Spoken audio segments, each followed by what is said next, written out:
From the National Newsroom of the Canadian Press, I'm Rob Westgate. Prime Minister Justin Trudeau is in Switzerland this morning, taking part in a peace summit aimed at ending the war in Ukraine. He is expected to hold a news conference sometime this morning. Yesterday, Trudeau hinted that he plans to shine a spotlight on the plight of Ukrainian children abducted by Russia and call for their safe return. Today we find out he is set to co-chair a session on the subject of abductions, as well as the treatment of civilian detainees and prisoners of war. Back home now, where the mayor of Calgary says she cannot predict what next month's Calgary Stampede will look like, as the city has declared a state of local emergency.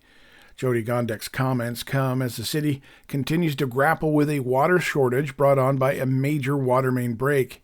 She told a news conference yesterday that the city is figuring out how much of an effect the busy tourist season has on its water supply. Officials in the Northwest Territories community of Fort Good Hope have ordered an evacuation due to an encroaching wildfire.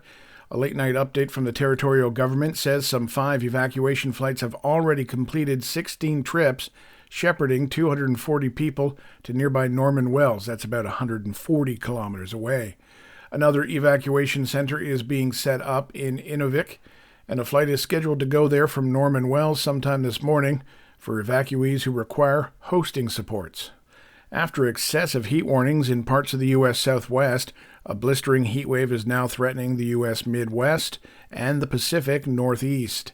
ABC meteorologist Samara Theodore has more. As a result of this heat, many National Weather Service offices stretching from Pittsburgh, Pennsylvania, down to Charleston, West Virginia, have issued an excessive heat watch. Now, Monday through Friday, every single day next week, Pittsburgh could break a daily record high, with these temperatures really shooting in the upper 90s to around 100 degrees. Last year, the U.S. experienced the most heat waves since 1936. Now, heading back overseas, Russian security forces have reportedly stormed a detention center in the southern part of the country, bringing a hostage standoff to an end. State media says the hostages were uninjured, while the hostage takers had been, quote, liquidated. The prisoners at the pretrial detention center are said to include men accused of links to the Islamic State group.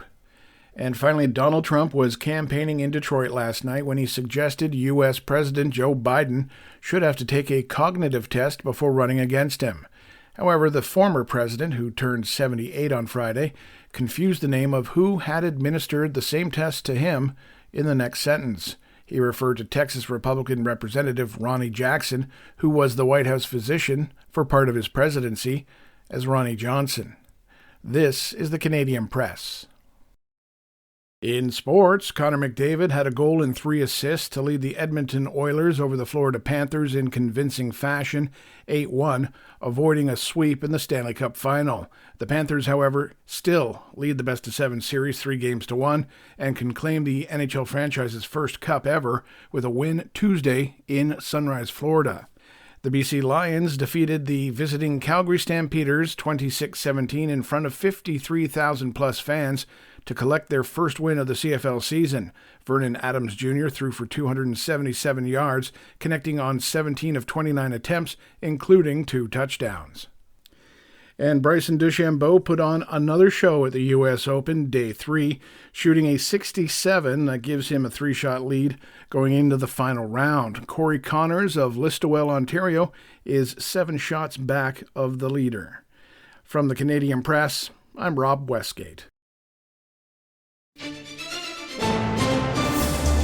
Thanks for listening. Don't forget to follow and subscribe. For more of today's top stories, visit thecanadianpressnews.ca.